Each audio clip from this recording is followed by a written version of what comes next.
व्रत रखा था। रात्रि को साहूकार के लड़के भोजन करने लगे तो उन्होंने अपने बहन से भोजन के लिए कहा। इस पर बहन ने उत्तर दिया, भाई अभी चांद नहीं निकला है, उसके निकलने पर अर्घ देकर भोजन करूंगी। बहन की बात सुनकर भाइयों ने क्या काम किया कि नगर से बाहर जाकर अग्नि जला दी और छलनी ले जाकर उसमें से प्रकाश दिखाते हुए उन्होंने बहन से कहा, बहन चांद निकल आया है, अर्घ देकर भोजन जीव लो।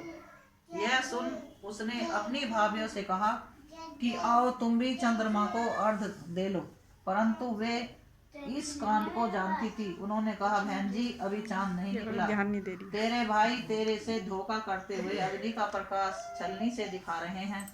भाभियों की बात सुनकर भी उसने कुछ ध्यान नहीं दिया और भाइयों द्वारा दिखाए प्रकाश को ही अर्घ देकर भोजन कर लिया।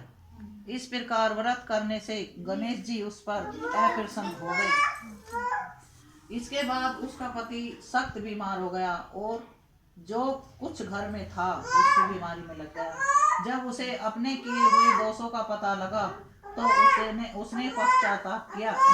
ये बोल जब हुआ गणेश जी की प्रार्थना करते हुए विधि विधान से पुनः चतुर्थी का व्रत करना आरंभ कर दिया।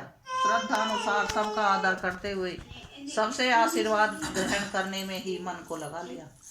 इस प्रकार उसके श्रद्धा भक्ति सहित कर्म को देखकर भगवान गणेश उस पर प्रसन्न हो गए और उसके पति को जीवन दान देकर उसे आरोग्य करने के पश्चात धन संपत्ति से युक्त कर दिया।